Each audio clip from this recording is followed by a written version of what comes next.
Salam gila bola. Menurut Anda problem apa sih yang dimiliki oleh Liverpool sehingga mereka sampai kalah 3-2 di kandang Arsenal pada big match Minggu malam 9 Oktober 2022? Padahal 4 perjumpaan terakhir tim merah dari kota Liverpool itu menang 3 kali dan imbang 1 kali melawan tim merah asal kota London tersebut. Mari kita mulai dengan tidak menyalahkan wasit Michael Oliver yang memberi penalti bagi tuan rumah Arsenal pada menit ke-75. Klik dulu subscribe agar kami bertambah semangat. Trent Alexander-Arnold sudah jelas bersalah. Salah satu kesalahan besar Jurgen Klopp adalah tidak mau mengakui bahwa anak emasnya, Trent Alexander-Arnold, punya masalah dalam bertahan. Seperti yang terlihat dari gol pertama oleh Gabriel Martinelli saat dia tidak berjuang cukup gigih untuk menghentikan bola terobosan dari Martin Odegaard ke arah pemain Brasil tersebut. Trent mungkin terjebak dalam dilema menutup sisi kanan ruang atau konsentrasi pada ruang kosong di sisi kirinya sebelum dia mengambil keputusan yang jelas terlambat dan berujung gol pertama Arsenal. Trent juga sekali lagi bertanggung jawab untuk kegagalan mengawal Martinelli yang memberi assist untuk gol kedua Arsenal, kali ini oleh Bukayo Saka. Terkecoh oleh gerakan mundur si pemain Brasil, Trent memilih menyerah dan mengandalkan Joel Matip yang berlari di belakangnya.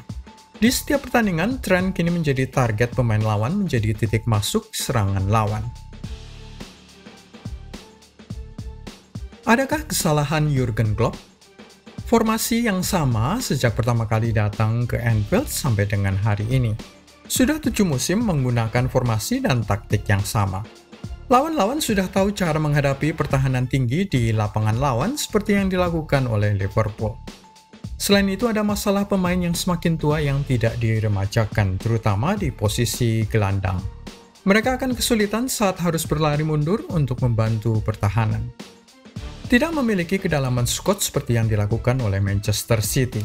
Punya 3 lapis pemain dalam satu posisi sebenarnya berdampak sangat positif karena menimbulkan persaingan dan pada akhirnya kualitas bermain setiap orang dalam skuad agar dipilih turun dalam pertandingan berikutnya.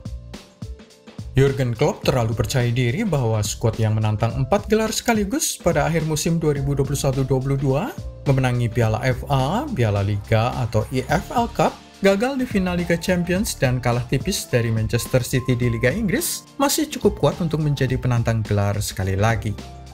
Dari 8 pertandingan pertama musim 2022-23, kita tahu bahwa penilaian atau judgement Jurgen Klopp itu salah besar. Bahkan jeda akibat kematian Ratu Elizabeth pada 8 September yang menyebabkan penundaan laga melawan Wolves dan laga tandang ke Chelsea tidak menyebabkan performa Reds membaik. Main imbang 3-3 saat menyambut kedatangan Brighton dan kalah 3-2 di Arsenal. Mo Salah butuh persaingan. Para pemain bola tidak dimotivasi oleh gajinya yang besar tetapi oleh persaingan dengan sesama rekan satu tim. Perasaan bahwa mereka tidak dipercaya, direview lalu dicadangkan akan membangkitkan kemarahan untuk tampil lebih baik lagi. Kepastian akan turun sebagai starter, sebuah privilege seperti yang dimiliki oleh Mo Salah menyebabkan penyerang Mesir itu kurang memiliki dorongan untuk menampilkan yang terbaik dari dirinya. Mo Salah sekedar mengingatkan baru menyumbangkan 2 gol di Liga Inggris, 2 di Liga Champions. Padahal dia turun sebagai starter pada semua laga-laga kompetitif The Reds, termasuk di Liga Champions, 11 laga seluruhnya. Kita tidak perlu membandingkan Mo Salah dengan Erling Haaland, bandingkan saja dengan penyerang Roberto Firmino yang baru turun 10 kali di semua kompetisi, 4 kali sebagai cadangan. Dia melampiaskan kemarahannya dengan 2 gol saat melawan Brighton, 1 gol saat laga di Arsenal.